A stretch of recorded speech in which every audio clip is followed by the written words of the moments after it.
पूर्व उच्च प्राथमिक म्हणजेच इयत्ता 5वी आणि पूर्व माध्यमिक शिष्यवृत्ती परीक्षा इयत्ता 8वीची अंतिम उत्तरसूची प्रसिद्ध।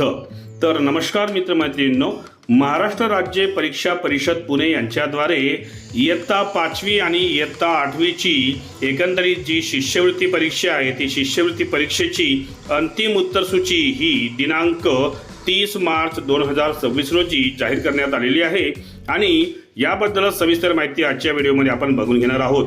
तर हे ते प्रसिद्ध पत्रक आहे बघा, याच्यामध्ये म्हटलेलं आहे की रविवार दिनांक 22 फेब्रुवारी 2026 रोजी महाराष्ट्र राज्य परीक्षा परिषदेमार्फत घेण्यात आलेल्या इयत्ता 5वी आणि इयत्ता 8वीच्या शिष्यवृत्ती परीक्षेची इयत्ता निहाय माध्यम निहाय पेपर निहाय जी अंतरिम किंवा तात्पुरती उत्तरसूची आहे ती दिनांक 10 मार्च 2026 रोजी परिषदेच्या संकेतस्थळावर प्रसिद्ध करण्यात आली होती।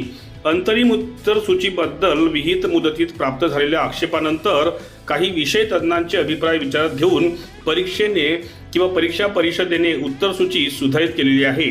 आता या उत्तरसूचीमधील जी उत्तरे आहेत ती अंतिम समजण्यात येतील आणि या अंतिम उत्तरसूचीबाबत आलेली निवेदने ही विचारात घेतली जाणार नाहीत व त्याबाबत कोणताही पत्रव्यवहार हा केला जाणार नाही।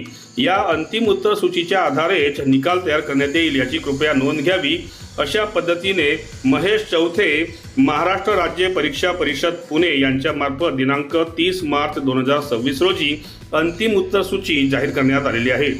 आपल्याला जर अंतिम उत्तरसूची पाहायची असेल तर ती अंतिम उत्तरसूची या व्हिडिओच्या डिस्क्रिप्शनमध्ये आपण जाऊन पाहून घेऊ शकता।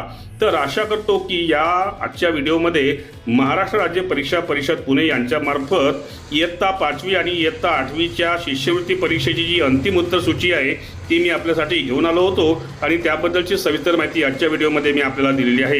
त्यामुळे जाता जाता या व्हिडिओला आपण एक लाईक आणि जास्तीत जास्त शेअर करण्यासोबतच हे चॅनल एज्युकेशनल मनोहर यावर आपण नवीन असाल तर हे चॅनल आपण सबस्क्राईब करून घ्यावं अशी मी आपल्याला विनंती करतो आणि मी आपली आता रजा घेतो। सर्वांना माझा नमस्कार।